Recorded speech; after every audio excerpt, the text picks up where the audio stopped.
கோவை மாவட்டத்திற்கு red alert விடுக்கப்பட்டுள்ள நிலையில் மாவட்டம் முழுவதும் முன்னெச்சரிக்கை நடவடிக்கை தீவிரமாக நடைபெற்று வருகிறது. குறிப்பாக மாவட்டத்தின் பொறுப்பு அமைச்சராக இருக்கக்கூடிய முத்துசாமி அவர்கள் நேற்றிலிருந்து இங்கு பல்வேறு இடங்களில் கள ஆய்வு மேற்கொண்டு வருகிறார். தற்போதைய கோவை மாவட்டத்தின் நிலை என்ன என்பது குறித்து அவரிடம் கேட்டுக்கொள்வோம். சார் வணக்கம். இப்போ கோவை மாவட்டத்தை பொறுத்தளவு மழையோட அளவு எப்படி இருக்குது? பாதுகாப்பு முன்னெச்சரிக்கை நடவடிக்கைகள் எப்படி சார்? தமிழ்நாடு முதலமைச்சர் அவர்கள் கோவை மாவட்டத்தில் அதேபோல் நீலகிரி இங்கே மழை அதிகமாக இருக்கும்னு ஒரு அலர்ட் வந்ததுனால இம்மீடியட்டாக எல்லா இடத்துலையும் வந்து பார்க்கணுன்னு சொல்லிட்டு சொன்னாங்க. என்னை கோவை மாவட்டத்துக்கு போக சொன்னாங்க.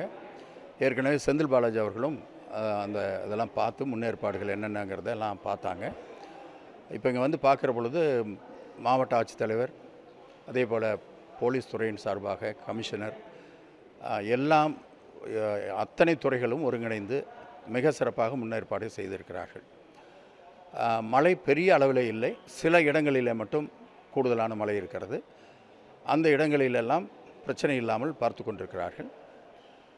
தேவையான தூர்வாருவதற்கு இதற்கான வாகனங்கள் ஏதாவது அடைப்பு ஏற்பட்டு விட்டால் ஜேசிபி இந்த இயந்திரங்கள் அத்தனையும் இப்பொழுது தயார் நிலையில் இருக்கிறது. அதேபோல் அதிகாரிகள் அங்கே தேவையான அளவிற்கு இருக்கிறார்கள் தயார் நிலையிலே. மருத்துவர்கள் அவங்களும் வந்து எல்லா இடத்துலையும் போட்டு சில இடத்துல கேம்பெயின் நடந்துக்கிட்டு இருக்கு. ஒரு 5 வீடுகள் மட்டும் அந்த சாதாரணமாக இருக்கிற குடிசை வீடுகள் போல் 5 வீடுகள் மட்டும் இடிந்திருக்கிறது. அதில் ஒரு 2 பேர் மட்டும் கொஞ்சம் லேசாக அடிபட்டு இங்கே மருத்துவமனையில் இருக்கிறார்கள். மற்றவங்களுக்கு அந்த பிரச்சனையும் இல்லை. அவங்கெல்லாம் வந்து கேம்புக்கு கூட்டிகிட்டு போயிட்டாங்க. 90 இடத்துல அவங்கள தங்க வைக்கிறதுக்கான கேம்ப் ரெடி பண்ணியிருக்கு.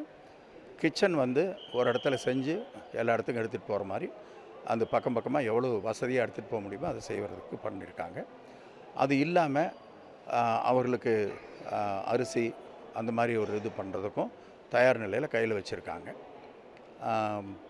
மற்றபடி வந்து மீட்பு பணிக்காக பேரிடர் மீட்பு பணிக்காக அங்கே வால்பாறையிலையும் இங்கே மேட்டுப்பாளையத்துலேயும் ஒரு 3 டீம் வந்து ஒரு 70 பேர் வந்து அதற்காக தயார் நிலையில் இருக்காங்க. காவல்துறையில் முழுசாக வந்து எல்லா இடத்துலையும் எங்கெங்கே வந்து ஆபத்து இருக்கும், யாரும் எங்கே போகக்கூடாது, அதே போல் டூரிஸ்ட் வருவாங்க அவங்கள வந்து எப்படி கட்டுப்படுத்துவது, இது எல்லாமே வந்து பார்த்துட்ருக்காங்க. ஃபாரஸ்ட்டுக்குள்ளே போகிற ரோடு எந்த ரோடு வந்து நமக்கு ஆபத்தான ரோடாக இருக்கும், அதுக்கு மாற்று வழி கண்டுபிடிக்க முடியுமா, அதெல்லாம் வந்து போலீஸில் அவங்க பார்த்துக்கிட்டு இருக்காங்க. ஏறத்தாழ எல்லா துறைகளுமே இதில் இன்வால்வ் பண்ணி செய்து கொண்டிருக்கிறார்கள். இதில் மிக முக்கியமானது என்னென்னாக்கா போன முறை ஏற்பட்ட ஒரு எக்ஸ்பீரியன்ஸ், அதில் வந்து மழை வந்தப்போ எங்கெங்கெல்லாம் பாதிக்கப்பட்டது, அது என்ன செஞ்சதுன்னா சரியாக இருக்கும் அப்படிங்கிறத திட்டமிட்டு அதையோ அன்றைக்கி சரி பண்ணதோடு விடலை, டெம்பரவரியாக சரி பண்ணதோடு விடலை, பர்மனெண்ட்டாக அதுக்கு ஒரு ரெமெடி இருக்கணுங்கிறதுக்காக அதை திட்டமிட்டு அது முதலமைச்சர் அவர்களுக்கு அது சப்மிட் பண்ண பொழுது அவர் நம்முடைய அமைச்சரான நேரு அவர்களை நேரடியாக அனுப்பி அதெல்லாம் பார்த்து அதற்குண்டான பணம் ஒதுக்கி பல திட்டங்கள் அதில் செய்யப்பட்டிருக்கிறது. அதனால் இந்த முறை அந்த இடங்களெல்லாம் பிரச்சனை இருக்காது என்று நாங்கள் முழுமையாக நம்புகிறோம். சில நேரங்களில் இப்போ போன வருஷம் பிரச்சனை ஏற்படாத இடத்தில் இந்த வருஷம் ஏற்படுவதற்கு கூட வாய்ப்பு இருக்கிறது. எனவே இதெல்லாம் இப்போ வாட்ச் பண்ணிகிட்ருக்காங்க. குறிப்பாக வந்து நமக்கு வால்பாறை போகிற ரோடில் லேண்ட்ஸ்லைடு ஆகிற இடம் மாதிரி ஏதாச்சும் இருக்கா, அல்லது பாறைகள் உருண்டு வர மாதிரி இடம் ஏதாச்சும் இருக்கா, அதெல்லாம் இப்போ வந்து ஐடென்டிஃபை பண்ணி வைக்கிறாங்க, பாதுகாப்பாக பார்த்துக்கிறாங்க. அதுக்கு பின்னாடியும் வந்து தொடர் நடவடிக்கை எடுப்பதற்காக ஏற்பாடு செய்யப்பட்டு வருகிறது. மாவட்டத்தோட நிலவரம் குறித்து முதல்வர் உங்ககிட்ட ஏதாவது பேசினாரா? என்ன சொன்னார் சார்? பணிகள் எப்படி இருக்குன்னு? முதலமைச்சர் அவர்கள் நாங்கள் வர்றதுக்கு முன்னாடியே எங்கள்கிட்ட கூப்பிட்டு என்னென்ன பார்க்கணுங்கிறதெல்லாம் சொல்லிட்டாங்க.